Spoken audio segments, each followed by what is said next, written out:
percepção dos novos profissionais mudou, a preocupação era zero. Era zero. Como consequência, formavam-se então profissionais de baixa qualidade sem compromisso com a profissão. Por isso que eu falaria em posturas profissionais inadequadas. Quem já ouviu falar dessa coisa do professor que chegava na aula do Estado, jogava a bola e ficava pitando? Isso é muito comum, e foi comum na minha infância, na minha adolescência. Por quê? Porque não existia preocupação nenhuma com a profissão, com a formação desses profissionais, nenhuma, as matrizes curriculares distorcidas, e a gente tinha um mercado estritamente restrito. Então essa é a nossa realidade. Essa era a nossa realidade. Um negócio extremamente complicado. Mas tudo mudou. Hoje, para o exercício profissional de qualidade, nós precisamos de vocação, expertise, competência, conhecimento técnico e outros 3 pilares que nós vamos ver já. Porque, se a gente entender, eu fiz há algum tempo atrás, em Santa Maria, universidade em Rio Grande do Sul, houve uma pesquisa para saber qual foi o motivo que os alunos do curso entraram em educação física. Eu não sei se você já tentou para fazer isso ali, né? 75% diziam que entraram em educação física porque era mais fácil de passar. Não sei se corresponde à realidade da sua pesquisa. 75%. Então, onde estaria aí a vocação? Nenhuma.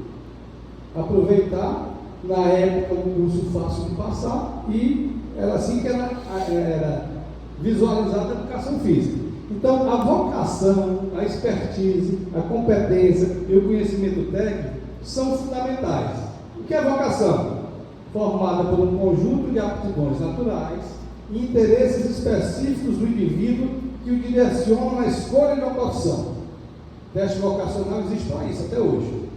Eu faço uma série de testes que me indicam, diante das minhas características, o que é que possivelmente possa me contemplar como profissão para eu exercer.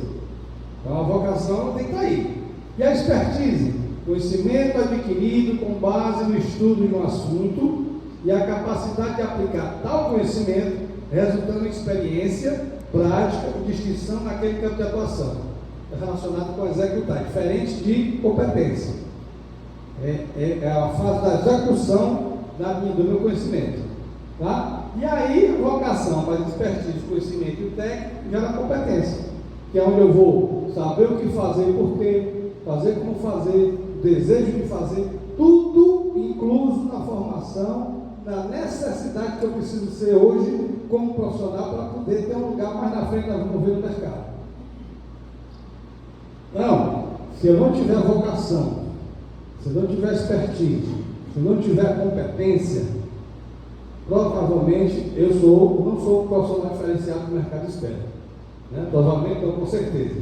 Mas aí, isso basta para eu ter sucesso na minha profissão?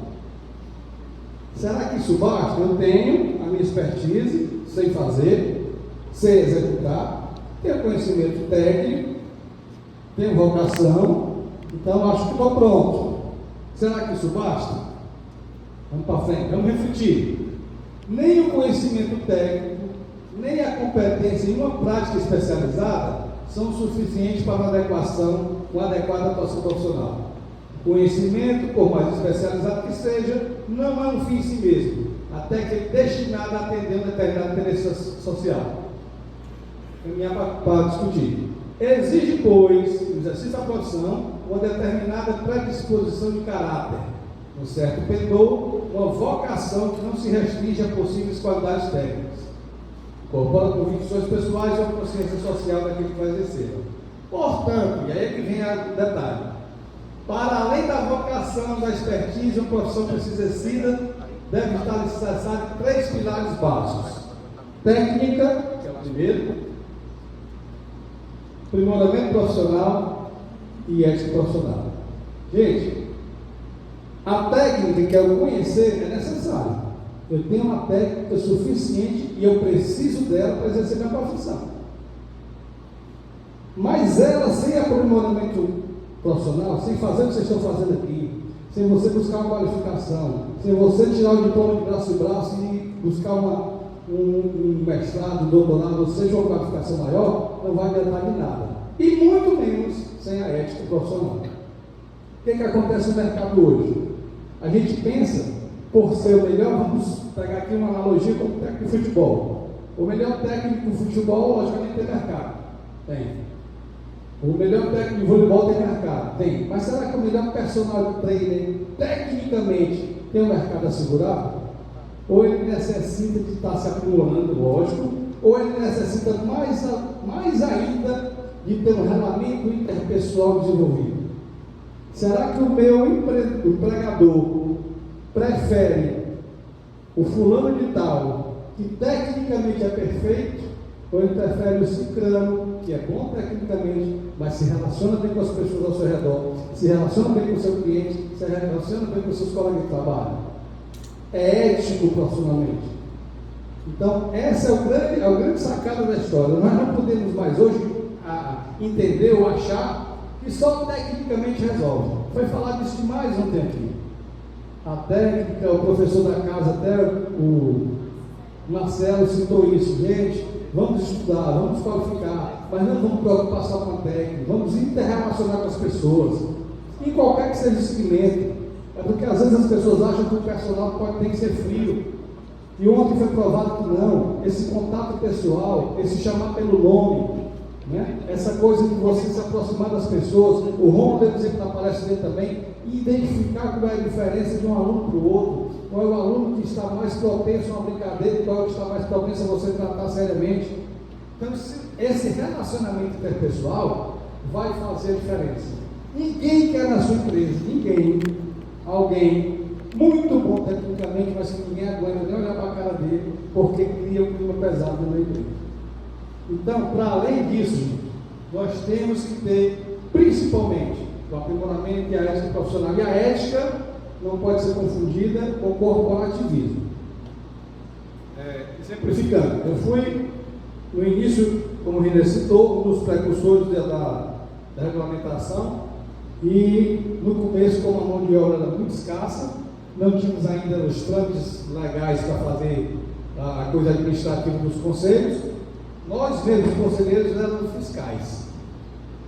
E sofríamos, viu, Walter? Sofríamos.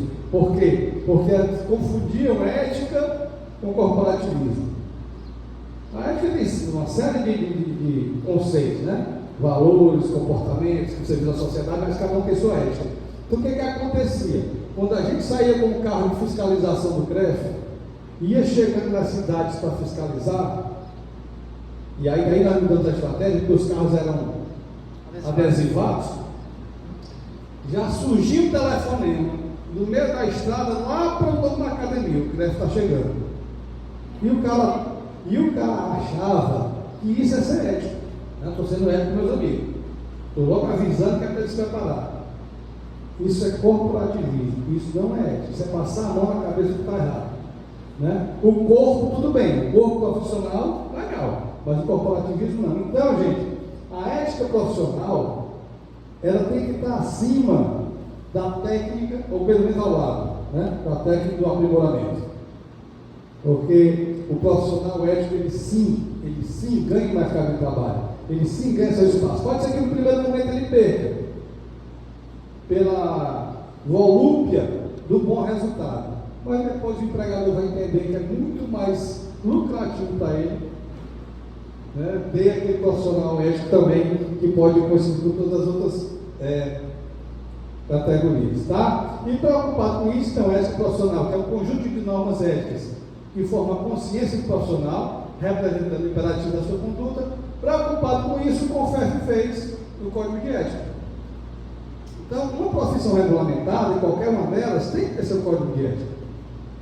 Porque o código de ética ele não protege só o profissional, protege a sociedade. Quando se regulamenta uma profissão, e aí fica à vontade para perguntar sobre a história dessa regulamentação, quando se regulamenta a profissão, o que se pensa? Não é proteção ao profissional só, é proteção à sociedade. Uma profissão regulamentada, ela permite que o profissional seja fiscalizado. Ao ser fiscalizado, ele vai ter que estar entregando uma intervenção de qualidade. Ao entregar uma intervenção de qualidade, a sociedade está sendo beneficiada. Mas como é que eu posso fiscalizar se eu não tenho deontologicamente as normas que regem a profissão? Para isso foi criado no CONFEF, com o objetivo de nortear a atuação profissional no que se refere à prestação de atendimento melhor e mais qualificado. Porque entrou aquela reviravolta no mundo da educação física. Deixou do leigo, do fisioterapeuta, do nutricionista, dessas pessoas atuarem na nossa intervenção para entrarem nós, profissionais da educação física, sob um código de ética que protege essa profissão. Então essa foi a preocupação. Então, para você ver da importância que a regulamentação e o conselho e a profissão tem que dar ética. Tá? Intervenção de qualidade, tecnicamente eu sou bom. Me aprimoro diariamente, ou mensalmente, ou anualmente. Mas eu tenho a ética profissional me norteando como um fator primordial na minha intervenção. Tá? E aí, o que ele propõe? Propõe normatizar a articulação das dimensões técnica e social com a ética e de forma a garantir o desempenho profissional da educação física unindo conhecimento científico e da atitude. Porque veja bem, se eu sou um profissional, porque ninguém pode dissociar a ética do conhecimento. Porque se eu sou um profissional antiético, eu não me preocupo em me aprimorar. Se eu sou um profissional antiético, eu não me preocupo com o meu beneficiário. Eu vou continuar sendo aquele cara que foi formado para dar uma bolinha e ficar pintando o jogo. O profissional ético, realmente, ele vai se aprimorar, melhorar sua qualidade de intervenção, buscar novos conhecimentos, buscar novos horizontes, trazer novas tecnologias, para que a sua intervenção seja melhor. Então, essa é a preocupação hoje que nós temos que estar diretamente relacionado ao mercado de trabalho. É eu ser ético o suficiente para melhorar a minha intervenção. Como é que eu melhoro? Com técnica, conhecimento, expertise, tendo a vocação para isso, me aprimorando. Esse é o grande link que tem que fazer. E mercado? Mercado de trabalho, objetivo, relações de demanda e oferta, né? São os espaços, as áreas onde a gente pode atuar exercendo as nossas profissões. E aí nós temos um campo de atuação vastíssimo. Nós temos aí, educação escolar, lógico que a maioria aqui é personal, né? Na minha educação bacharelado, né? Ou não? Tem alguém de escola aí? Pronto. Então, pessoal de escola e ao campo de atuação de educação escolar, treinamento, lazer, recreação, saúde, academia, é um campo vasto. Se não comparar com aquela minha época, eu só tinha escola para ir, né? Eu só tinha escola para ir. Então hoje aqui, escola de esporte, a gestão esportiva, que hoje é fundamental, né? Esporte de aventura, evento esportivo, não está aqui os PCDs, vai estar lá no fim. Quer dizer, um campo extremamente vasto, se a gente tiver aqueles pré-requisitos anteriores. Se a gente tiver técnica, qualidade técnica, se a gente tiver aprimoramento constante, se a gente tiver ética profissional, né? Hoje nós temos licenciatura e bacharelado, isso é claro, né? São os mais, são os campos de atuação, né? O licenciado, portador de diploma de licenciatura, atuação na escola de educação básica e ponto. Hoje não tem outra situação. Lembrando, e aí eu vou defender um pouquinho a sardinha do conselho, porque quando houve isso aqui, criação do bacharel, a divisão da profissão, o bacharel atua fora da área formal, nas áreas não formais, quando houve essa divisão, nos culparam demais. Lembra disso, Emílio? A culpa era do Conselho Federal de Educação, que dividiu a profissão. E é necessário, e é sempre que a gente pode lembrar, isso é uma resolução do CNE. O que o Conselho faz é tentar regular e normatizar essa prática. Mas quem dividiu o bacharelado, quem criou o bacharelado, quem dividiu por licenciatura foi o CNE, não fomos nós. Embora hoje está claro que é necessário. E está surgindo essa figura aqui, Essa é uma realidade. O tecnólogo em educação física. Esse é um processo que já está tramitando, né? Já foi também uma resolução do CNE-MEC, não foi o Conselho também. O que o Conselho faz para minimizar qualquer problema é regular essa prática, né? Antigamente existiam os provisionados, que eram aqueles que tinham direito adquirido a partir de 2015, né, quando a lei foi promulgada, aí 3 anos para trás tinha o direito adquirido, e hoje vai existir a figura no curso superior de tecnologia. É uma realidade, viu, ali? Não tem para correr. Agora, o que você está fazendo? Vai criar tecnologia? Vai. Nós vamos ter o tecnólogo? Vai. Nós vamos ter o tecnólogo em musculação. Não é o tecnólogo em educação física. Nós vamos ter o tecnólogo em voleibol. Tecnólogo, e assim as áreas restritas. Mas é uma realidade, é um curso superior de 2 a 3 anos. Então a gente tem que se acostumar com essa nova. É por isso que o mercado ele muda demais. Porque tem aquele mercado fixo que é bom do concurso da escola, tem os mercados que nós podemos fazer com autonomia, né, criando o nosso espaço, e tem agora a nova vertente do tecnólogo. E não adianta a gente brigar com isso e só tentar regular para da melhor forma possível de acontecer. Tá? Eu tive a curiosidade, para você vir aqui na Bahia, pegar no site do Conselho, esses dados para vocês verem como o mercado existe e é grande. Ó. Número de faculdades tem na Bahia, 155. De educação física, isso, viu? Curso de educação física. Tá? São 2.928 academias. Lógico que a gente imagina que a Bahia tem mais de 400 municípios, né? Não é tão. Nós temos aí nas escolas, para quem é da escola, 10.823 de educação infantil, mais de 12.000 fundamental, mais quase 1.700 de ensino médio. Número de profissionais de educação física na Bahia, 17.600. Então, assim, o mercado existe. O mercado existe. E a gente sofria muito, eu não sei aqui na Bahia, no Ceará a gente sofria muito no começo, porque quando a gente ia fiscalizar, que é o preceito básico de um conceito de classe é fiscalização, a gente ia fiscalizar no interior e a gente se deparava com uma situação complicada, que era, pessoal, como é que o senhor está fiscalizando aqui, mas nós não temos curso bacharelado aqui, como é que você quer que na academia tenha um bacharel? Só tem um licenciado. Até isso nós tivemos que nos adequar e ter bom senso.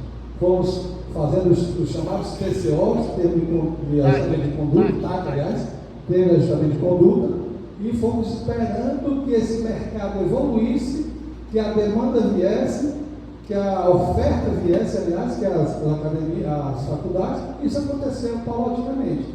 Então hoje não há mais desculpa, por exemplo, no Ceará, de você chegar no interior e ter bacharel em academia. E eu acredito que com esse número de profissionais 17.600, a Bahia também está apta a ter cada um no seu quadrado, como se diz. Profissional, bacharel na academia, profissional licenciado na escola.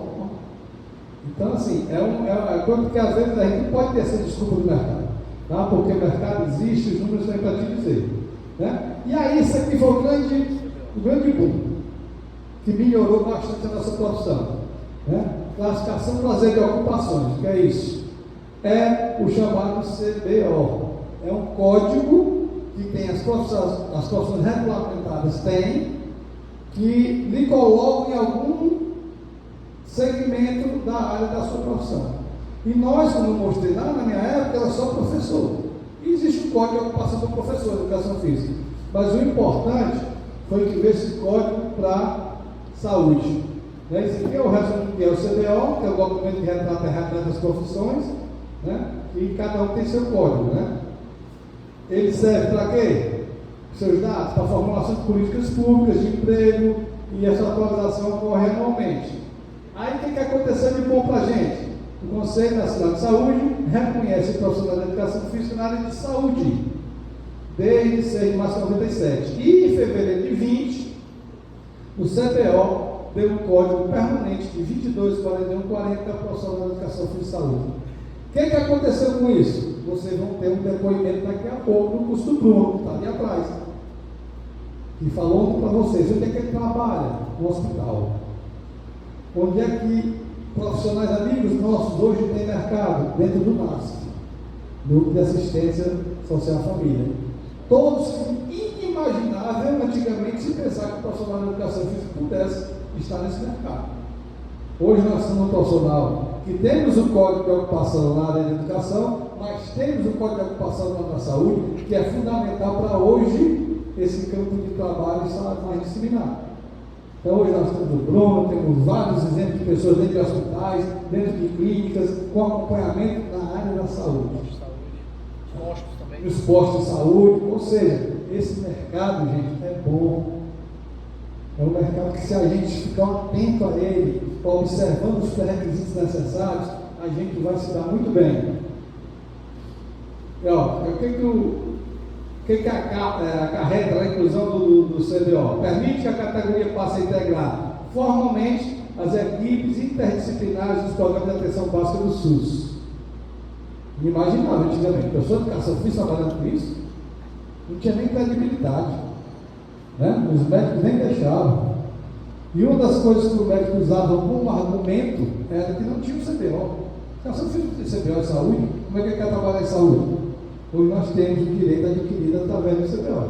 Né? Possibilita a inclusão na tabela de prestação de serviço do SUS, permite aos profissionais desenvolver suas atividades com a respectiva remuneração como as demais profissionais da área da saúde, ou seja, valorizou o outro lado, que é o lado da remuneração. Né? Que aí o conceito tem nada a ver com isso, é sindicato, mas o conceito está atento. Tá? Então, o CBO foi um trunfo e um ganho que nós tivemos aí para a nossa profissão, para ainda melhorar mais ainda o mercado. E aí, isso aqui é um aviso muito importante. Já baseado, né, nessa história de valorização da profissão do CBO. Qual de vocês que trabalha com personal, ou alguém que já é personal, se lembra de quando você é abordado e pergunta qual é a sua profissão, você diz assim, a tendência é dizer que eu sou personal. Não é isso? Profissão não é personal. Você é profissional de educação física e personal trainer. Eu até brinco, que às vezes a gente tem vergonha de dizer que é profissional de educação física. Não deveria, né? Que é a profissão mais bonita do mundo, é a profissão hoje que talvez a mais valorizada dos últimos tempos, e talvez a mais importante para a sociedade. Né? Então a gente às vezes tem vergonha, a gente brinca com isso. O cara vai chegar e diz, o que tu é, Felipe? Eu sou educação física. Eu sou educação física. Abre essa boca, com orgulho. Eu sou profissional de educação física e, se for, e personal trainer. Eu sou profissional de educação física e técnico de futsal. Então a gente tem que ter esse cuidado, porque não existe essa profissão de personal trainer, né? E o mercado, e às vezes, você pela exigência do mercado, você tem que dizer que é personal, porque até mais na moda, mas é profissional da educação física. E outra coisa que o mercado exige é que eu seja empreendedor. O que é empreendedorismo? Basicamente, é o processo de identificar oportunidade de negócio, desenvolver ideias inovadoras, vendo que ninguém vê, realizando antes, ou seja, saindo do campo do desejo e do sonho e partindo para a ação. Empreender é uma palavra, era um palavrão na época da gente, na escola de formação. Empreender não é para profissional de educação física. A educação física é para ser empregado. O mundo mudou, as relações de empregado mudou, né? Empregabilidade mudaram. Então hoje, o profissional, e nós temos aqui o exemplo do René como um empreendedor master, né? E todos aqueles, o Nino que está ali dentro, o Bruno com sua mentoria, aliás eu recomendo, viu? Mentoria espetacular do Bruno. Então assim, a gente tem que entender que empreender, que deveria estar na matriz curricular, está aqui? Tem aqui? Não. Alguma coisa sobre empreendedorismo? Tem gestão, né? É fundamental para que a gente visualize novos horizontes. Eu tenho que deixar de achar que eu sou profissional que tem que ser empregado.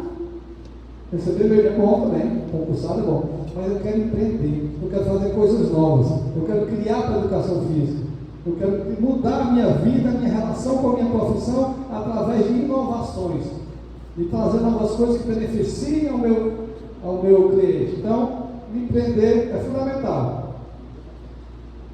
Porque até a década de 90, qual era a relação de trabalho, estabilidade, quando eu falei bastante, saláriozinho no fim do mês, Mas só que a flexibilização mudou, a tecnologia entrou, eu tenho que estar dentro de outros. Hoje a gente estava comentando, acho que foi com o Heitor ontem, a resistência que nós veteranos temos e temos, alguns ainda, com a questão da tecnologia.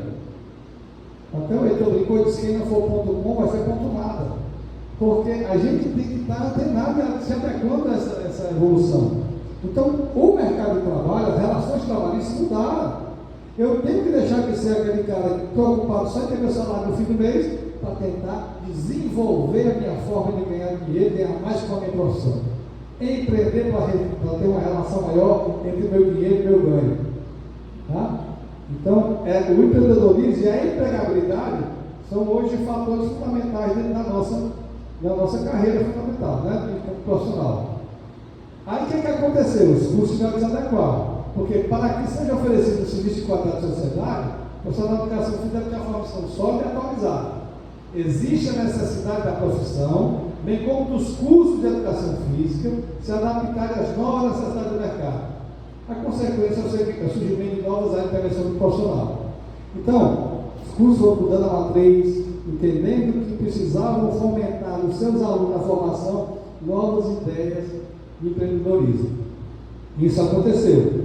E aí, além disso, surgiram opções no mercado que envolvem interdisciplinaridade, trabalho em equipe, ganhando força do empreendedorismo, né? Não se limitando ao trabalho convencional, a inquietude, que é uma característica dos vencedores, né? Aquele cara que está inquieto, que está todo o tempo buscando nova coisa, tentando inovar. Essa inquietude é uma característica fundamental da nossa profissão. E aí surgiram novos campos. Todas as relações nas escolas, na academia, surgiu muita coisa nova. Você vê na academia, hoje tem instrutor, professor, avaliador, orientador, personal, treinador, responsável técnico, que o Romulo falou tanto hoje, né?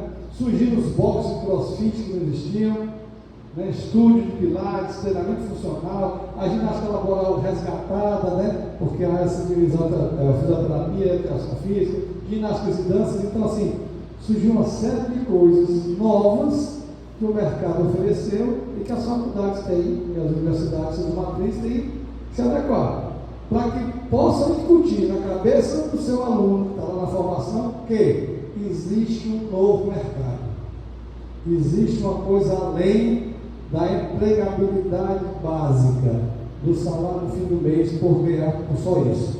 Existe um novo mercado que eu tenho que procurar e eu tenho que me adequar. E aí, lá da escola, novas modalidades, motricidade infantil, atividades circenses, escola de esportes, novas metodologias de ensino, danças, lutas, tudo isso, gente, juro para vocês, na nossa época não existia. E hoje vocês tudo têm na mão. Tem um leque de opções que você pode, né, se interessar e enveredar por esse caminho, e são fantásticos, né? Ação Aventura, instrutores, professores, recreacionistas, gestor esportivo, o analista de desempenho dos esportes coletivos. Hoje, como o Dudu falou ontem, acho que foi o Dudu, e o René pode me corrigir se eu estiver errado, hoje a maioria dos proprietários da academia são profissionais de educação física, né? Antigamente eram empregados de administradores, de outras pessoas que faziam como negócio. Então, foi se entendendo, o mercado foi entendendo, por que não ter uma pessoa qualificada que entende do assunto também como dono, como diretor, como gestor? Antigamente, nos órgãos públicos, os gestores eram políticos, ainda são, ainda existem, mas hoje nós já vemos em determinados órgãos direcionados à educação física e ao esporte, gestores da área. Então, isso é o quê? Isso é evolução. Isso é o quê? Isso é valorização. Isso veio de quê? Da cientificidade da profissão. Onde é que se imaginava um professor hoje, aqui o Walter, que é da área de fisiologia, o Bruno, discutir com o médico sobre, né, as questões da saúde e ser considerado ter credibilidade para isso? Não existia. A gente era outra visão de mundo. Então hoje a gente tem que estudar para chegar. Eu costumava dizer, um aluno meu que dizia assim: não, professor, mas eu vou dar na academia porque eu malhei a vida toda e eu posso repetir o que eu malhei. Não pode não. Sabe o que não pode? Porque se tu pegar, imagine você vai dar aula para o Walter. E o Walter lá é teu cliente e sabe tudo lá de fisiologia e te perguntar o que tu está fazendo e por que tu está fazendo. Voltando para a questão da técnica da expertise, que não souber responder. Então, gente, é tão séria essa qualificação. Isso que o mercado nos impõe a fazer, a nos qualificar, nos aprimorar, que a gente não pode vacilar por conta de não perder o nosso mercado de trabalho. Ó, hoje o que tem mais? Esportes adaptados, exercícios, PCD, intervenção do PCD, clínica de reabilitação, o Bruno que trabalha com doenças crônicas, né? Obesidade. Então, quer dizer, hoje, gente, eu estou muito feliz com a educação física de hoje. Muito feliz. Pode melhorar, tudo na vida pode melhorar. Agora, a gente tem que entender que nós não somos mais um professorzinho de escola, podemos ser, mas que se formos com qualidade, diversificando nossas aulas. Hoje existe uma nova abordagem da metodologia das aulas escolares, da educação escolar, uma nova abordagem totalmente interacionista, onde o aluno cria, né, onde o aluno participa direto da aula, então totalmente diferenciado. Se eu optar pela escola, ou eu vou ser um puta do personal, com conhecimento técnico, com a minha ética, com aprimoramento, com estudo, com embasamento para discutir com qualquer pessoa da área da saúde. Então, é fundamental, o mercado existe. E aí eu queria lembrar, nós estamos finalizando, viu, Renê? Eu queria lembrar que essas qualidades são mais apreciadas no mercado em geral e devem ser agregadas, logicamente, para o profissional da educação física. Profissional de qualquer lugar do mundo que não tenha flexibilidade, ele já começa a perder mercado. E ele é só flexibilidade de disponibilidade de horário, não é isso não. É flexibilidade de se adequar ao momento da profissão.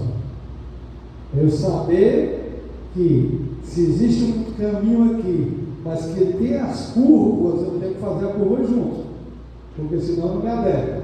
Tem um perfil analítico fundamental. Será que eu tenho condição na minha escola, na minha academia, de receber um problema e a partir desse problema gerar uma solução? Ou eu vou terceirizar?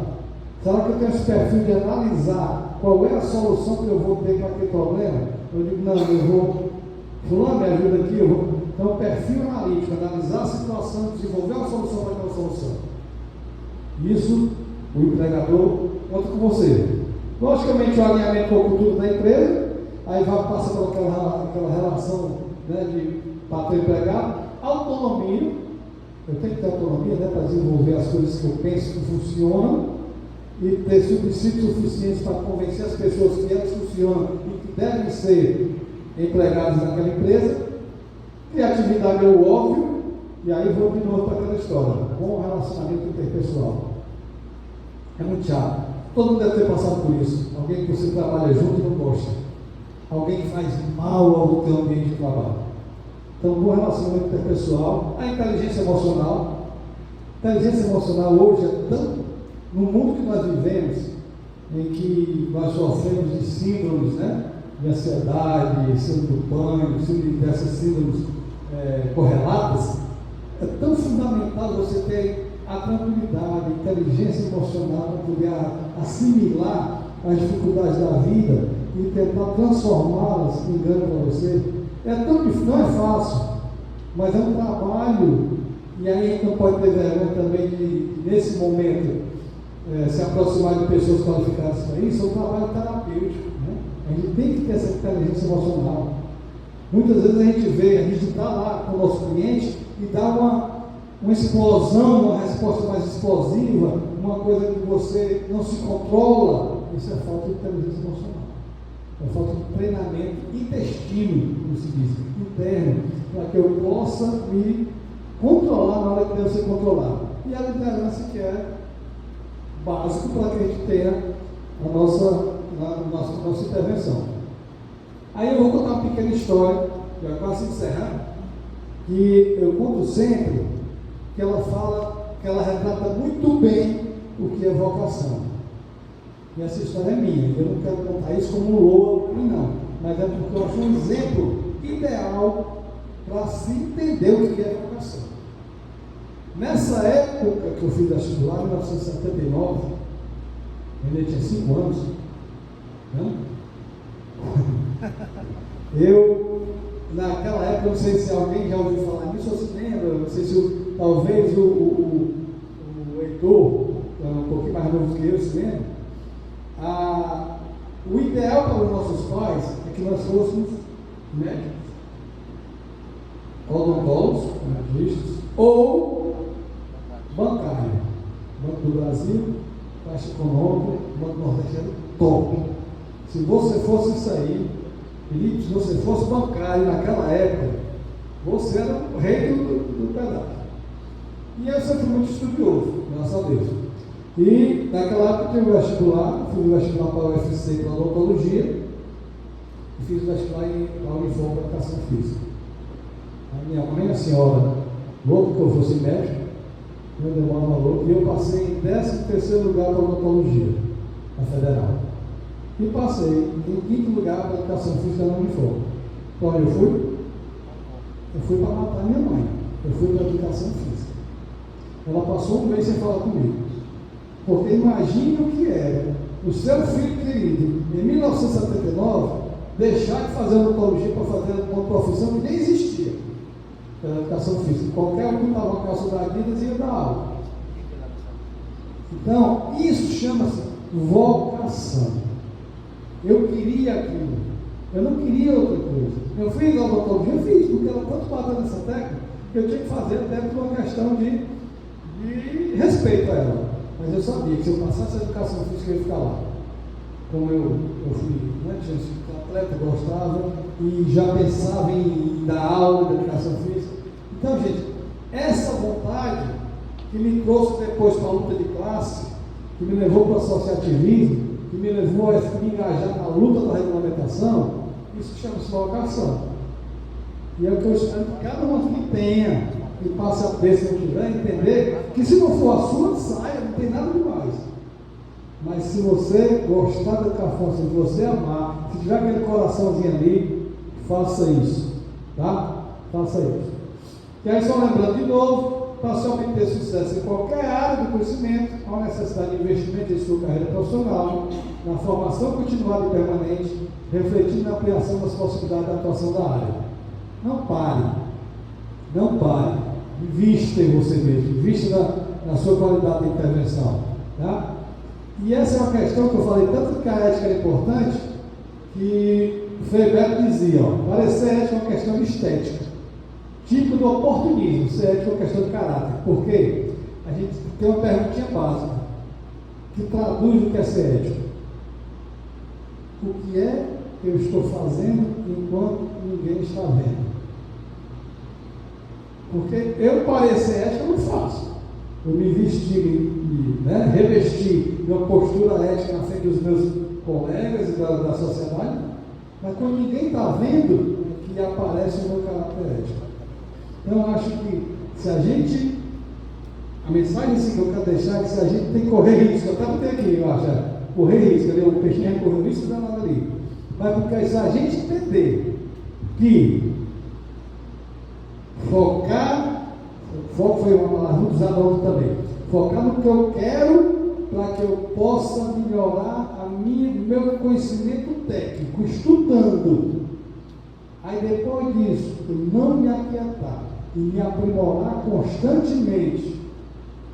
E dentro dessa ótica e permeando esses assuntos, eu tenho uma postura profissional adequada e ética, respeitando a minha profissão, respeitando meu companheiro, zelando pela minha profissão. E aí é que entra, Felipe, aquela história que eu ia contar para terminar, da imagem. O Felipe vai falar sobre venda, é o vendedor do mundo, aqui, vai falar sobre venda. E aí, o zelo pela profissão, qual é a importância? É outra história que eu conto. Eu fui, tinha um debate numa das televisões do Ceará, um debate sobre saúde, e foram chamados o fisioterapeuta, o médico e o profissional da educação física. Olha a diferença de zelo pela profissão. o médico foi para o paletó. O fisioterapeuta, eu imagino que tenha saído daqui, estava com jaleco de fisioterapia. E o professor da educação física na academia estava de regata, na TV, num debate para todo o Ceará. Então, por mais que a nossa profissão não dê esse benefício, esse pré-requisito de estar mais à vontade em alguns lugares em relação à minha vestimenta, eu tenho que saber onde é que eu estou. Como é que eu uso na minha profissão um debate ao vivo na televisão? Eu tenho que ter a minha imagem vendida corretamente.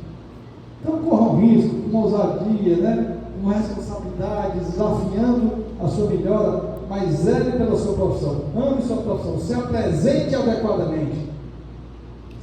Desde os bancos da faculdade, né? Se você for professor de faculdade, aquele aluno mais relapso, que chega de estudar, vai fazer prova de... Começa a mostrar para ele que a profissão dele é importante. E que a imagem que ele passa não é só dele, é a imagem da profissão dele. Porque aquele cara maltrapilho, né, que se apresenta para uma intervenção, muita gente não sabe nem o nome dele, mas vai saber que é um profissional da educação física.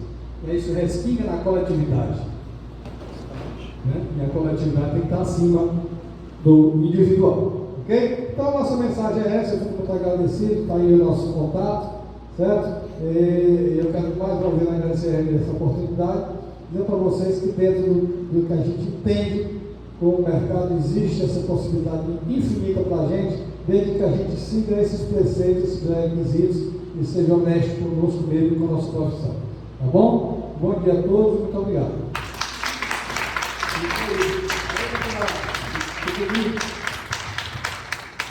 Romulo, dá mais 50 centavos aqui de microfone. Pessoal, alguém quer perguntar alguma coisa? Aline, levantou a mão, Paulinho. Pode perguntar. Não quer perguntar? A Aline levantou a mão. Eu queria só fazer aqui.